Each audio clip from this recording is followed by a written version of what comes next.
आए थे, तो जितनी भी आपने फीस तो डिपॉजिट की है उसका 15% अपने टैक्स रिफंड में ले सकते हो। तो लेट अस से आपने $40,000 अपनी फीस डिपॉजिट की थी, तो उसका 15% मतलब $6,000 तक अपना टैक्स रिफंड ले सकते हो। तो ये हिसाब किताब है। तो नीचे टोरंटो टैक्स बुटीक वालों की सारी डिटेल्स दी हुई है, तो उनको कॉन्टैक्ट करके अपने टैक्स रिफंड को इंक्रीज कर सकते हो, क्योंकि जो लास्ट डेट है टैक्स फाइल करने की वो 30 अप्रैल 2024। अब अगली चीज जो कनाडा के बारे में मेरे को बहुत ही घटिया लगती है वो है यहाँ की मोनोपोली। तो बेसिकली हर एक इंडस्ट्री के अंदर दो तीन प्लेयर्स होते हैं, मतलब दो तीन कंपनियां होती हैं जो कि मेजॉरिटी ऑफ द इंडस्ट्री को कंट्रोल करती हैं। फॉर एग्जांपल अगर हम बैंकिंग ये मोनोपोली वगैरह आपको हिट नहीं करेगी। अब जहाँ पे प्लान्स होते हैं, ठीक है, आईफोन होता है, प्लान्स होते हैं, तो ठीक है, मतलब ठीक है, उसका खर्चा आप आराम से दे दोगे। ये घटिया तब लगता है जब आपसे बोथ हैंड्स मीट नहीं हो रहे, you are not able to make your both hands meet.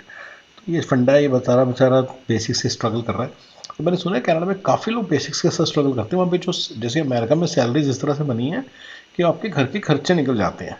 मुझे लग रहा है कनाडा में इस तरह से नहीं बनी हुई, तो ना बंदा मॉर्गेज ये सब मिला के नहीं अफोर्ड कर पाता, तो ये शायद उसी का रोना रो रहा है।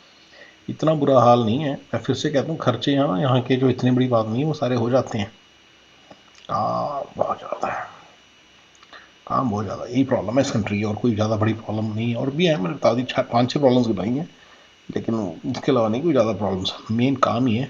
इंडस्ट्री की बात करें तो TD bank, RBC, bank of Nova Scotia, bank of Montreal और सीआईबीसी, ये 90% ऑफ द बैंकिंग इंडस्ट्री को कंट्रोल करते हैं, जो कि अच्छी चीज नहीं है। और अगर हम टेलीकम्युनिकेशन इंडस्ट्री की बात करें तो भाई साहब वहाँ पे और बुरा हाल है। सिर्फ 3 प्लेयर्स हैं, बेल, रॉजर्स और टेलर्स। यहाँ पे 30-40 जी बुरा हाल है। सिर्फ होते हैं वो बहुत महंगे होते हैं, कॉस्को। ये 60% ऑफ दी तो कनाडा के बारे में के अंदर लोग स्टार्टअप्स कर रहे हैं, वो रियल एस्टेट इंडस्ट्री का ही होता है। उसकी वजह से जितने भी लोग हैं, पर्टिकुलर जो इमिग्रेंट्स हैं, वो इवेंचुअली घूम फिर के रियल एस्टेट में चले जाते हैं और वहीं से कमाई करते हैं। ऑब्वियसली काफी लुक्रेटिव है, कमाई बहुत ज्यादा। हाँ, कमाई बहुत ज़्यादा नहीं होगी, ये मैं बता रहा हूँ, नॉर्मल सी होगी even in this thing Canada. क्योंकि सबसे बड़े, अगर बहुत ज़्यादा कमाई कर भी लो तो टैक्स में चला जाएगा, बता रहा है ना बंदा। टैक्स में जाने में फिर आदमी कुछ नहीं बचता, ये सारा पंगा है, राइट, ये सारे पंगे हैं। तो ये सारे पंगे हैं, इसके करना बहुत ज़्यादा कमाई नहीं बनती। मेरा वीडियो इस बारे में बड़ा बताता है आपको, CSF का पार्ट है ये, कि 4-5-6 लाख तक तो चलो खर्चे खुर्चे थोड़े से, अगर आप खुद काम कर सकते हो ना तो काफ़ी पैसे मुझसे ठीक ठाक हो जाते हैं। और आप खर्चे तो आराम से निकाल लोगे अपने, उसका अच्छा खर्चा भी कर लोगे 5-6 लाख में टैक्सेस के बाद। लेकिन बड़े बड़े तौर पे मिलियन के ऊपर एक गेम स्टार्ट होती है, वो गेम है असली गेम, उसमें जाना है हमने। और जो असली गेम है वो तो 3-4 मिलियन के ऊपर ही होती है, क्योंकि मैं भी इतना नहीं फाइनेंशियली फील करता कि मैं ड्राइवर ही रख लूँ एंड ऑल दैट स्टफ। तो ये सारा पता नहीं अब कैसे होगा, ठीक है ना। बट फिर मैंने ड्राइवर भी है सवेरे के समय बेसिकली जो हमारे बच्चे का इंस्ट्रक्टर था ना, उसी को बोल दिया सवेरे लेके चले जाता है वाइफ बच्चे को, $60-70 ले देता है एक दिन के। बस ऐसे चल रहा है। होती है। जितने भी ब्राइट माइंड्स हैं, कोई ऐप डेवलपमेंट कर रहा है, कोई वेब डेवलपमेंट कर रहा है, कोई कुछ भी कर रहा है, हर एक चीज का जो लिंक है वो घूम फिर के रियल एस्टेट के साथ ही होता है। तो ये हिसाब किताब है। मैंने कितने सारे लोगों से बात की है कि स्टार्टअप करना है, कोई दिखता नहीं है। तो इससे अलग अलग अपार्ट फ्रॉम शॉपिफाई या फिर ब्लैकबेरी वगैरह, उसके अलावा सारी सारी कंपनी बड़ी बड़ी। हाँ, ये बिल्कुल सही, मैंने सुना है कनाडा में ऐसा है। अमेरिका में बड़ी इनोवेशन चल रही है, पर मैं अमेरिका की इनोवेशन की बात बताता हूँ, वो कुछ सिटीज़ में होती है, ठीक है। तो अब हर कोई सिटी में रह नहीं सकता, वो पैसे भी ज़्यादा लगते हैं, राइट। पीपल थिंक अमेरिका में हो रही है इनोवेशन, लेकिन एक्चुअली अमेरिका में, आप अमेरिका में थोड़ी रहोगे, आप तो एक सिटी में रहोगे ना अमेरिका के। तो जहाँ पे आप रहोगे फिर वहाँ पे इशू आएंगे, फिर आपको पता चलेगा वहाँ पे इनोवेशन वहाँ पे भी नहीं है। तो 5-10 माइल रेडियस में आप काम करना पसंद करते हो, 15 माइल रेडियस में, उसके बाहर अगर इनोवेशन हो भी रही है तो डजेंट मैटर। तो ये सारी बात समझने वाली है कि अमेरिका में भी ना, कई बार मुझे एक फ्रेंड ने बोला, यार मेरा जो स्किल है सीबल या वटेवर, बड़ी अपॉर्चुनिटीज़ है बड़ी, पर आपके 10-15 माइल रेडियस में कितनी अपॉर्चुनिटीज़ है वो मैटर करता है। अगर आपने शहर कंट्री में कहीं भी जाना, फर्स्ट जॉब सेकंड जॉब कहीं भी ले सकते हो क्योंकि आपको खुले होते हो, लेकिन जब सेटल होना थोड़ी कर सकते हो, तो आपको वहाँ मुश्किल बड़ी होती है। इनोवेशन के मामले में मुश्किल होती है, किसी भी मामले में मुश्किल होती है, ठीक है ना। तो फिर आपको इनोवेशन वगैरह करने को नहीं मिलेगी खास। हाँ, लेकिन वो भी मैंने बताया कि आर्टिफिशियल बैरियर्स टू सक्सेस हैं, क्योंकि हाइपर सक्सेस वहीं से आ सकती है, सुपर सक्सेस वहीं से आ सकती है कि आप स्टार्टअप वगैरह कर लें, पर वो आप कर नहीं पाते। साथ आर्टिफिशियल बैरियर्स हैं, वीज़ा क्या, बच्चे क्या, हेल्थ केयर क्या, ये सारे इश्यूज़ हैं। तो सारे मैंने बताए हुए हैं सारे, राइट। तो वो सारे उसके कारण आपको कभी जल्दी से सक्सेस भी नहीं मिलेगी, तो सुपर सक्सेस नहीं मिलेगी। नॉर्मल सक्सेस सबको ही मिलती है, वो आपकी जमादार को भी मिलेगी, तो आपको भी मिलेगी, सबको मिलेगी, वो तो मैंने पहले ही बता दिया। और वो भी अगर आपको नहीं मिल रही है तो दैट मीन्स आप कनाडा में हो अभी पंगे में फंसे हुए हो। तो पंगों से निकलना बहुत ज़रूरी है। आप सिटीजन हो गए होंगे ना, आप अमेरिका आ जाओ, खुद साहब आपको बता रहा हूँ मैं, अमेरिका आ जाओ। वो है या तो यूएस की या फिर इंडिया या फिर किसी और कंट्री की। और अगर कोई रियल एस्टेट की बात नहीं कर रहा है तो दूसरा बंदा इमिग्रेशन की बात कर रहा होता है। तो मतलब जैसे इंडिया में से 3 चीजें चलती हैं, शादियां, बॉलीवुड और क्रिकेट, उसी तरीके से कनाडा के अंदर से 2 चीजें चलती हैं, रियल एस्टेट और इमिग्रेशन। तो इन 2 फील्ड के अंदर आप काम कर रहे हो तो भाई फील्ड में बंदे आ गए। जब किसी फील्ड के अंदर बैरियर टू एंट्री कुछ है ही नहीं, कोई भी आ सकता है, तो फिर ऑब्वियसली उसमें पैसा ज़्यादा है प्रोपोर्शनेट टू देन द। तो हिसाब किताब नॉर्मली रहता है। तो ये सिस्टम है कनाडा। अब एक और चीज जो कनाडा के बारे में बहुत बेकार है वो है यहाँ की सैलरीज। तो बेसिकली अगर इसको हम यूएस से कंपेयर करें, जो इसकी नेबरिंग कंट्री है या फिर जो बड़ा भाई है या फिर जो डॉलर्स पर एनम ले रहा है, ठीक है, आउट ऑफ द वर्ल्ड वाली बात, तो आप एक्सपेक्ट मत करना कि मिल जाएगा 2-3% के हिस्सा, उसकी जो आर्मी अकाउंटेंट हायर करना पड़ेगा, जो कितनी हो गई है। ये इंक्रीमेंट वाली बात भी सही बोल रहा है। इस कंट्री में सारा इंक्रीमेंट्स नहीं होते ज़्यादा, 3-4% ऐसे होते हैं। और मैं बताता हूँ, यार बिल्कुल ठीक बोल रही बात है। तो उसने बोला कि 14.60 होगी, मतलब 10 सेंट सैलरी बढ़ी है। तो ये हिसाब किताब है। बाकी अगर आप अकाउंटेंट हायर करना चाहते हो, आपकी सैलरी बहुत ज्यादा इंक्रीज होगी, आपसे पैसा मैनेज हो नहीं रहा है, तो टोरंटो टैक्स बुटीक बहुत बढ़िया फुद्दू खरीद सकते हो। कैंडीज वगैरह होगी या फिर वो ड्रिंक्स होगी वीड वाली, या फिर वो स्मोक करने वाला हिसाब किताब हो गया, गमीज होगी, चॉकलेट होगी, हर एक चीज मिल जाती है यहाँ पे बिना किसी दिक्कत के। मतलब वॉकिंग करो दुकान में $10 $20 के पैकेट मिल जाते हैं, उसके अंदर 10 मिलीग्राम 20 मिलीग्राम इतनी वीड होती है। अब वो कहते हैं कि हम तो कंट्रोल अमाउंट में वीड को बेच रहे हैं, लेकिन इस चीज पे कंट्रोल नहीं है ना, कोई बंदा जा रहा है वो हाँ, तो ये सीबीडीज़ वगैरह सब बड़ी गलत चीज़ें हर जगह मिल रही हैं। डेमोक्रेट कंट्री है, ट्रूडो का कंट्री है, गंदा सा कंट्री है, लिबरल कंट्री है, लेफ्ट कंट्री है, वहाँ पे ये सब होगा, आदत डाल लो।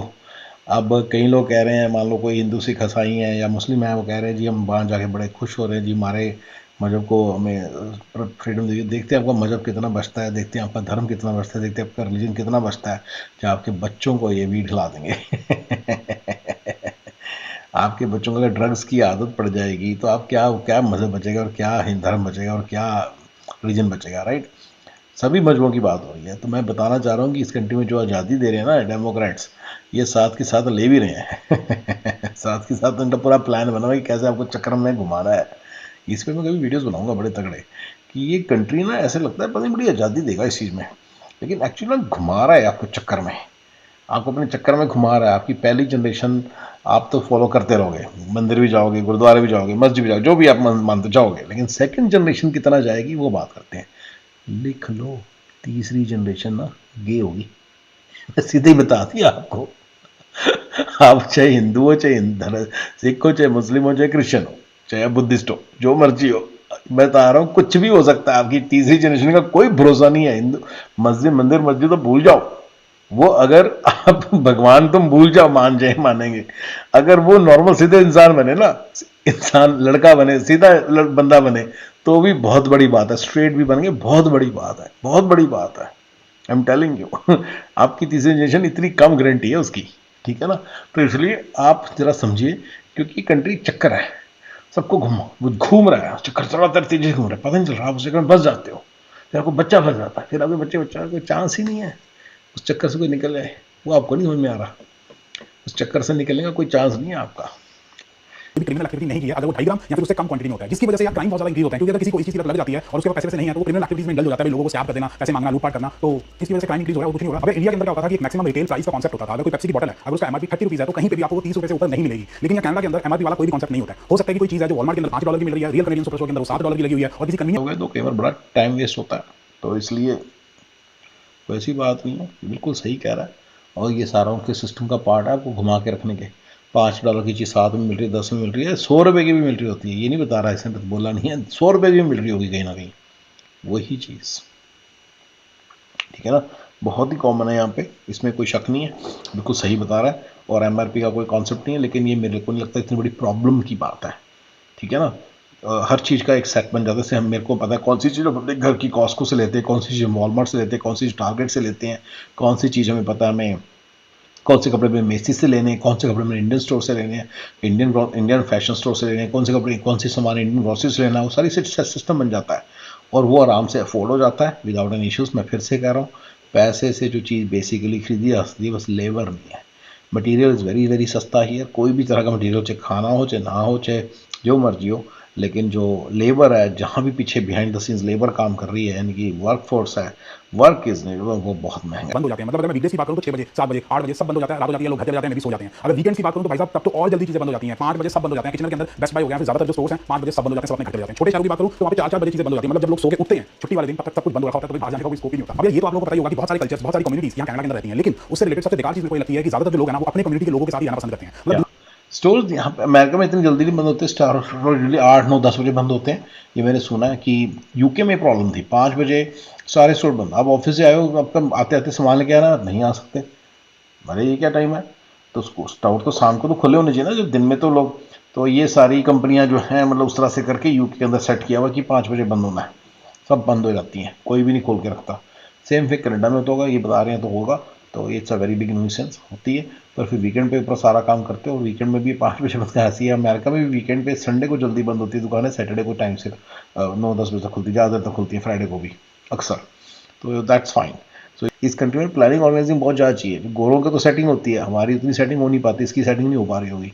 मेरे साथ जब मैं 5 साल रहा था ना इस कंट्री में, मेरा बड़ा होता था, बाल कटवाने गया हूँ साला वो बंद, सलून बंद, खाना खाने गया हूँ रेस्टोरेंट बंद, क्योंकि मैं से वो मैच नहीं होता था, टाइम से पहुंचा नहीं जाता था, राइट। ऐसे होता था यार, मतलब वो क्या करें, मतलब इतनी प्लानिंग ऑर्गेनाइज हम नहीं कर सकते।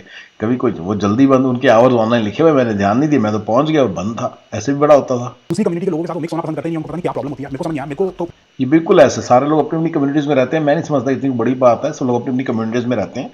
सरदार सिख लोग अपनी कम्युनिटीज़ बना के उसमें काफ़ी ज़्यादा वो एक्टिव रहते हैं, बाहर लोगों से भी मिलते हैं पर अपना रहते हैं। गुजराती लोग अपनी बनी, कर्नाटका के लोगों की अपनी, कन्नड़ा संगम होता है, मराठी मंडल होता है, हर जगह तेलुगु संगम होते हैं, तेलुगु होते हैं, ग्रुप्स होते हैं, कोई ऐसी बात नहीं। इट डजंट हर्ट यू कि आप क्रिकेट वगैरह में जाओ, वहाँ पे सब तरह के होते हैं, आप ड्रामा कंपनी में जाओ, सब तरह के लोग होते हैं, कोई ऐसी बात नहीं है।